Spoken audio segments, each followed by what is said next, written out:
Le vice-président du conseil régional, Guy Esclopé, qui, le conseil régional, hier, a fait une motion de soutien aux prisonniers politiques. Nicolas Garcia, vice-président du conseil départemental, qui aussi avait fait une motion, mais il y a déjà plusieurs mois, le conseil départemental. Et les maires, Jean-Paul Biès et Armel Fourcade, qui aussi font partie du collectif des maires de soutien aux prisonniers politiques.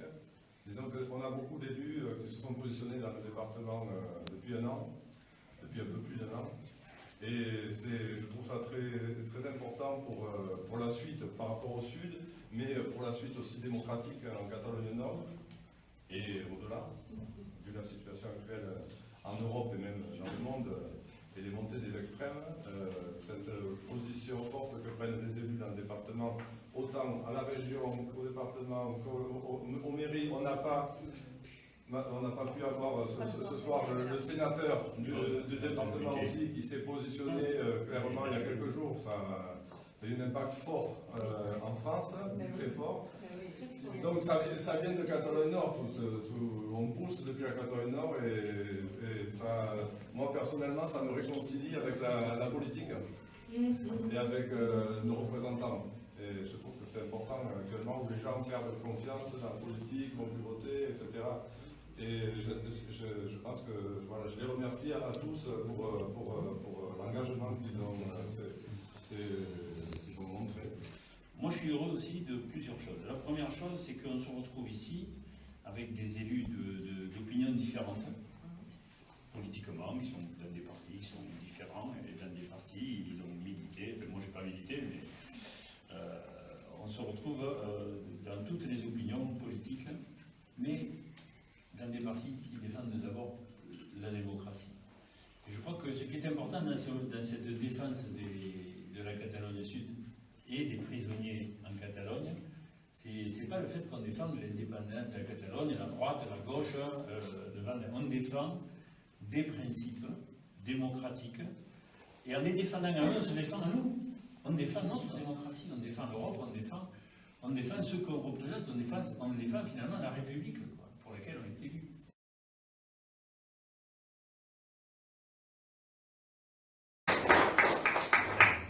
Je te remercie, Ramon, et je remercie les Angeles de la Terre de m'avoir convié à cet événement, qui est un événement très important, pour moi en tout cas, et par rapport à l'action que vous menez donc, pour ces prisonniers politiques catalans. Je tenais à vous féliciter de cet engouement que vous mettez pour faire partager à tous tout simplement ce qui se passe là-bas en Catalogne Sud. Alors c'est vrai, comme le disait Jean-Paul, je me suis de suite engagée dans ce combat, parce qu'effectivement, pour moi, il est tout à fait inadmissible, comme le disait tout à l'heure Jean-Paul, que la démocratie soit bafouée, que l'on prive donc des droits et des libertés fondamentales ces personnes qui se sont tout simplement exprimées, qui n'ont rien fait de mal, et qu'elles soient traitées de cette façon-là, qu'aujourd'hui elles puissent être condamnées de 17 à 25 ans de prison. Moi je trouve ça complètement aberrant. Pour moi, c'est tout à fait inadmissible. Ce qui se passe aujourd'hui en Espagne, il faut savoir que ça peut aussi un jour se passer chez nous, et c'est vrai qu'en tant qu'homme ou femme politique, c'est des choses qu'on ne peut absolument pas accepter. Voilà. Donc, d'où le fait que je m'implique dans toutes les actions qui sont menées aujourd'hui auprès des Angelettes, mais également auprès donc, du manifeste que nous avons réalisé avec les 100 maires donc, du département. Comme le disait tout à l'heure Jean-Paul, je salue également l'action de François Calvet, puisqu'effectivement, depuis que donc, le manifeste qui a été réalisé par François et un autre sénateur, ils ont réussi à obtenir donc 41 signatures. Ces signatures ont eu un effet entre guillemets dévastateur sur l'opinion politique de la part donc, du gouvernement français, mais également des ressortissants qui sont aujourd'hui sur Barcelone. Et je ne vous cacherai pas que, suite à quelques publications que j'ai pu mettre sur Facebook en soutien donc, à tous ces événements, j'ai été prise à partie cette semaine à plusieurs reprises avec des insultes de gens qui me disaient « mais comment est-ce que vous pouvez vous positionner aujourd'hui sur ce qui se passe en Espagne, ça ne vous regarde pas ». vous ne savez pas ce qui se passe là-bas. Voilà. De quel droit vous vous permettez de juger ce qui se passe, vous les Français, vous ne savez pas ce qui se passe là-bas. Donc, c'est des propos que je ne peux tout simplement pas tolérer, parce qu'on sait exactement ce qui se passe là-bas. Donc aujourd'hui, ce qui se passe en Catalogne et en Espagne, il est tout à fait naturel, c'est un combat premier pour moi. Et tu as dit que c'était un combat, ça a été un combat au sein du conseil départemental, encore ces jours-ci, et ça a été un combat au sein même de mon parti, malheureusement. La presse en a fait peu tard, malheureusement, pour convaincre pied à pied que le combat pour la liberté et pour les droits fondamentaux est le premier combat d'un parti politique qui se situe dans le rang des démocraties. On a suffisamment reproché au Parti communiste d'être un parti liberticide pour qu'aujourd'hui on ne soit pas capdevantaise de cette bataille politique pour la liberté, pour les droits fondamentaux. Il y a suffisamment de gens pour défendre l'indépendance en Catalogne et du Sud et du Nord, pour que nous, qui pouvons avoir une voix plus ouverte, nous nous battions sur la démocratie et la liberté. Je crois que ça regarde tout le monde. Et tu as raison de te battre comme ça, et de le dire comme ça, parce que l'indépendance, c'est peut-être l'affaire des Catalans, mais la démocratie, c'est l'affaire de tous les citoyens du monde entier. Voilà, on ne peut pas être pour la démocratie au Venezuela et je ne sais pas dans quel autre pays du monde, et pas être pour la démocratie et la liberté à côté de notre... Et je suis, et ça compte, comprendrez, ça compte pour moi, en tant que responsable politique, je suis particulièrement fier que le seul groupe qui, dans sa totalité, dans son intégralité, ait voté pour le manifeste, le seul groupe au Sénat, et le groupe CRC, donc le communiste républicain citoyen, croyez-moi, c'est moi qui suis de l'intérieur, c'est une grande victoire. Il ne manque aucun sénateur de ce groupe à l'appel des 40. Et donc, avec François Calvet, il y avait Pierre Ouzoulias, qui avait fait une intervention il y a un mois. Il m'a envoyé le manifeste il y a 3 semaines pour que je le lise et que je donne mon avis. Et Pierre Ouzoulias, voilà, est intervenu, il fait partie des 5 sénateurs. Pour moi, c'est une fierté, vous comprendrez que je puisse le dire, parce que c'est un combat interne. Voilà. Et donc, celui qui est au conseil départemental, on a pris la première motion au mois de septembre, tout de suite après le 20 septembre, on a pu obtenir de faire une motion qui était quand même relativement claire. Ensuite, nous en avons pris une autre en décembre, disant que nous souhaitions la démocratie et la liberté pour les prisonniers politiques. Oui, c'est possible. Aujourd'hui, on se doit, c'est pour ça que moi je suis fier que la région Occitanie, je vous dis, c'est pas au-delà de la sortie de nos départements, peu comprennent ce qui se passe, les enjeux qui se passent. Donc il faut qu'on explique. Alors moi, j'ai eu la chance d'être sur une structure un peu plus grande, je l'explique, et j'ai fait adhérer beaucoup de monde, mais je vous assure que c'est compliqué. Donc là, moi je suis fier que la région ait voté. Je quitte Carole Légat tout à l'heure parce que c'est avec à Perpignan, je lui ai dit que je venais là, elle m'a dit tu peux leur dire qu'ils ont mon soutien, mais vous savez, on a voté, donc on y va, donc on a ce soutien, c'est assuré. Voilà, donc c'est très très important. Je crois que on est là. Juste, je voulais te transmettre les amitiés de Norbert Meller. Vous savez qui c'est Norbert Meller? Vous l'avez reçu. Le maire de Foix, qui était il était avec nous à l'Île-de-France, il avait fait un discours très émouvant d'ailleurs. Et donc Norbert m'a dit, j'ai dit ce soir je suis là, il m'a dit tu vas transmettre mes amitiés parce que vous sachez que il y a d'autres maires de l'Ariège qui nous aident. Il y a des maires de Paris qui sont là, et bon, je ne sais pas si on peut élargir parce que je vais lui demander Norbert est prêt, parce qu'il est conseiller départemental. Non, il n'est pas conseiller, l'autre qui est conseiller départemental est prêt à bouger pour faire avancer. Donc Norbert, le maire de Foix, le maire de Varilhes, plusieurs gens, puisque je les vois un peu plus en Ariège, sont prêts à bouger avec nous. Donc peut-être qu'il faut trouver une solution dans le château de Foix.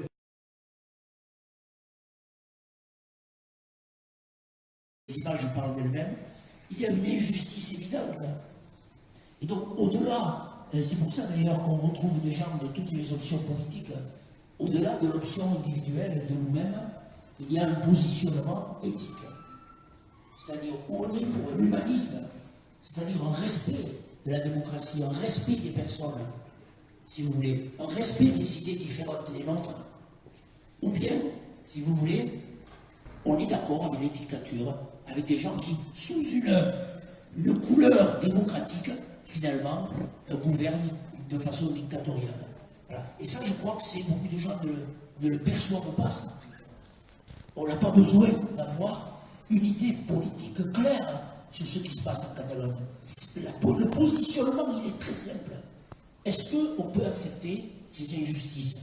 Est-ce qu'on peut accepter cette répression, si vous voulez? Que les gardiens civils aient tapé, c'était parce qu'ils espéraient qu'il y ait des réponses. Et à ce moment-là, ça leur donnait raison. Vous voyez?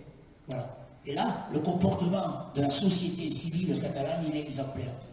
Voilà. Et nous, on doit s'en inspirer de ça. D'abord, vous avez vu comment ils s'organisent. Nous, on n'est pas capable de s'organiser comme ça. Je suis désolé. On n'est pas capable. Voilà. Et ça explique aussi beaucoup de nos problèmes. Hein. S'ils sont développés économiquement, s'ils se débrouillent, tout ça, c'est parce qu'ils s'organisent. Nous, on a un déficit par rapport à eux, c'est certain.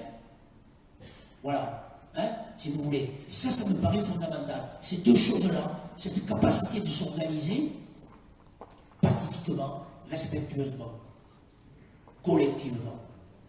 Et cette capacité à dire on est contre l'injustice. On ne peut pas accepter l'injustice. Voilà. Si on ne dit rien, eh bien on est pour l'injustice. C'est ce qui se passe par exemple avec des élus de haut niveau d'ici, qu'on n'entend pas. Eh bien, ils disent ça nous concerne pas. Si, ils sont pour l'injustice, pour la répression. Il y a des points techniques quand même dont il faut parler, aujourd'hui, ce qui se passe. Il y a des, pourquoi on dit que c'est un combat contre la démocratie? La démocratie, elle se définit par certaines choses assez simples. Il y a des choses, par exemple, la séparation des pouvoirs.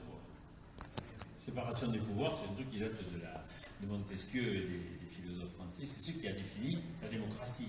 Les trois pouvoirs, le pouvoir législatif, le pouvoir judiciaire et le pouvoir exécutif. C'est vrai qu'en France, on peut se poser la question si on est dans une vraie démocratie. Parce qu'on n'a plus de séparation entre l'exécutif et le législatif. Les députés, ils votent tous la main levée, ce qu'on leur dit de voter. Donc il n'y a aucun contrôle du pouvoir exécutif en France. Hein. Par contre, on a une justice indépendante. Ça, c'est vrai, il faut le dire. En Espagne, ils ont effectivement une justice qui n'est totalement pas indépendante. Et c'est ce qui explique aujourd'hui ce procès qui est un genre de procès de Moscou qu'on voit avec des gens qui sont condamnés avant même d'être jugés. Donc il y a un scandale très fort. Le premier scandale, c'est d'avoir retenu des gens en prison préventive pendant 1 an et demi sans les juger. Les Jordi, par exemple, 1 an et demi qui sont en prison sans être jugés. Donc ça, c'est l'habeas corpus qui date du XVIIe siècle. Et puis la deuxième chose, ce sont des gens qui sont condamnés avant même d'avoir été jugés. Donc là, on a vraiment...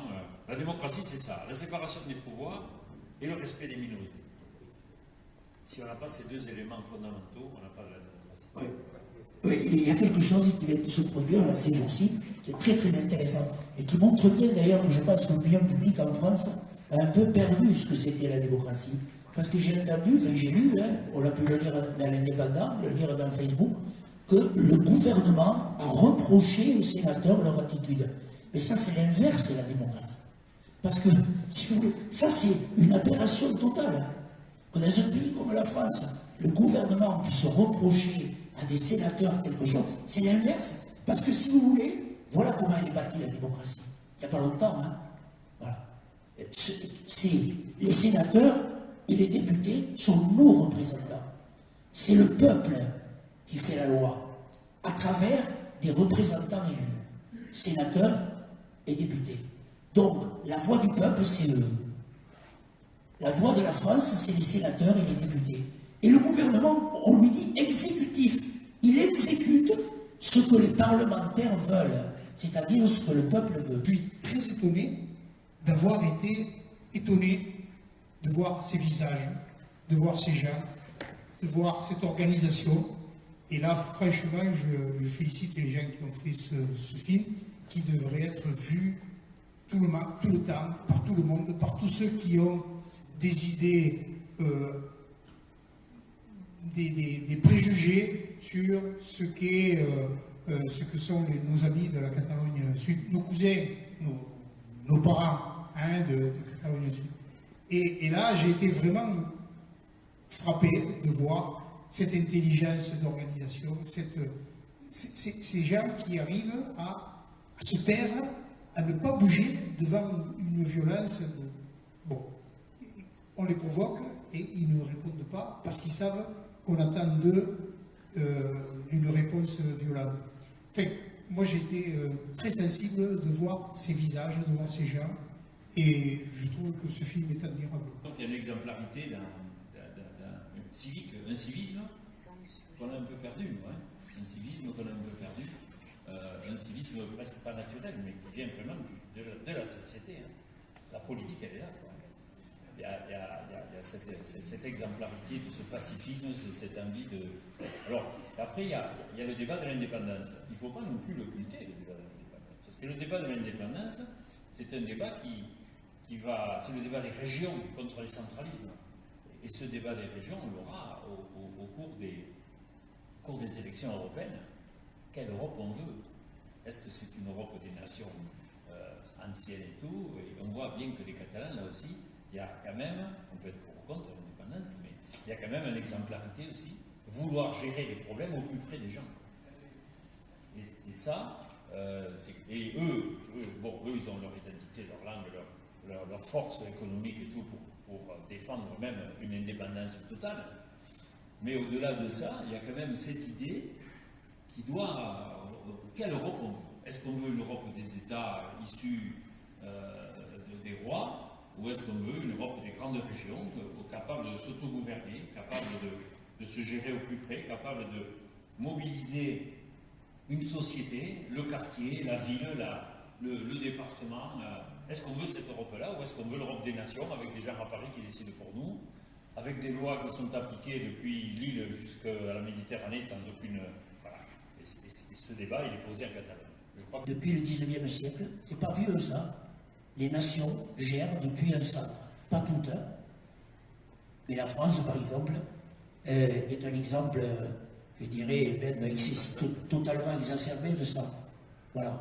Ça a fonctionné un temps. Ça a fonctionné un temps, au 19e siècle peut-être, avec beaucoup des hauts et des bas. Hein.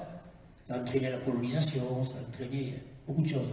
Ça a fonctionné un peu au XXe siècle, et ça ne fonctionne plus depuis maintenant les années 80. Pourquoi ça ne fonctionne plus? Parce que les sociétés sont beaucoup plus hétérogènes, et que les gens sont mieux formés et souhaitent avoir un impact sur leur propre vie.